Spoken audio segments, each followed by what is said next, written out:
नमस्कार दोस्तों, स्वागत है आपका प्रयागराज स्टेनो चैनल पर। आज की डिक्टेशन ध्यानपूर्वक लिखिएगा। 90 शब्द प्रति मिनट की गति से बोला जाएगा। लिखने के लिए तैयार हो जाइए। चैनल पर नए हैं तो जरूर सब्सक्राइब करें, शेयर करें, कमेंट करें। Ready, start.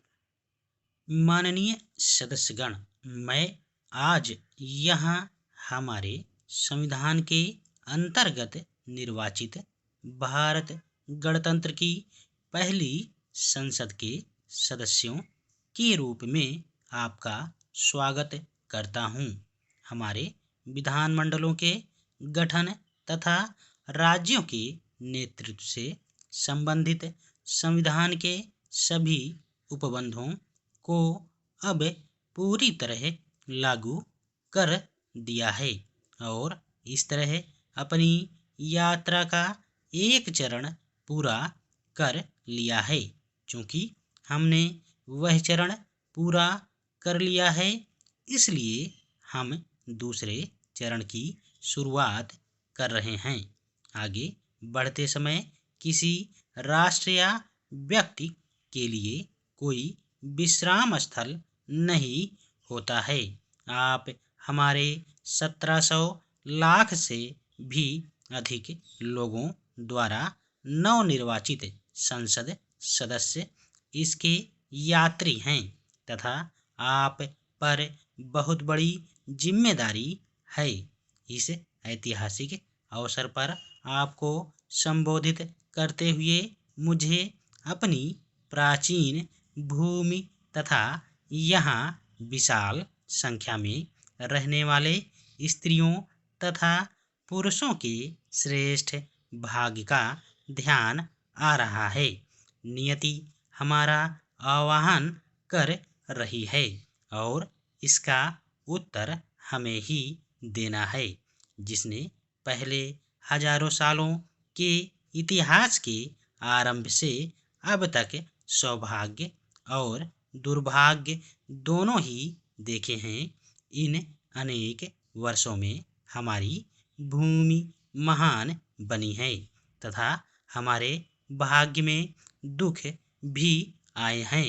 अब जबकि हम भारत की लंबी कहानी के दूसरे चरण की दहलीज पर खड़े हैं, हमें नए सिरे से यह निश्चय करना है कि उसकी किस प्रकार सर्वोत्तम सेवा की जाए। आपने और मैंने अपने इस देश की सेवा करने की शपथ ली है।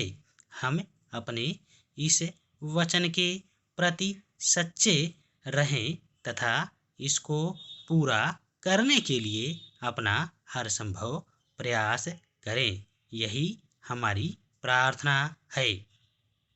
भारत ने लंबी गुलामी के पश्चात स्वतंत्रता प्राप्त की है। इस स्वतंत्रता को हर कीमत पर बनाए रखना है, उसकी रक्षा करना है तथा उसका विचार करना है, क्योंकि केवल इसी स्वतंत्रता के आधार पर ही प्रगति का कोई ढांचा खड़ा किया जा सकता है। परंतु अकेले स्वतंत्रता ही काफ़ी नहीं है। इससे हमारे लोगों को खुशहाली प्राप्त होनी चाहिए तथा वह बोझ कम होने चाहिए जिनसे वे पीड़ित हैं। इसलिए हमारे लिए यह अत्यंत महत्वपूर्ण हो गया है कि हम अपने लोगों की तेज आर्थिक प्रगति के लिए परिश्रम करें तथा समानता और सामाजिक एवं आर्थिक न्याय के उच्च आदर्शों को प्राप्त करने का प्रयत्न करें, जो हमारे संविधान में दिए गए हैं। भारत ने अपने इतिहास के दौरान कुछ अन्य मानवीय प्रेरणाओं का भी प्रतिनिधित्व किया है। शायद यह भारत का विशिष्ट लक्षण है तथा हाल के वर्षों में भी हमने भारत की उस महान भावना तथा प्रेरणा का उत्कृष्ट उदाहरण महात्मा गांधी के रूप में देखा है, जिन्होंने हमें स्वतंत्रता दिलाई।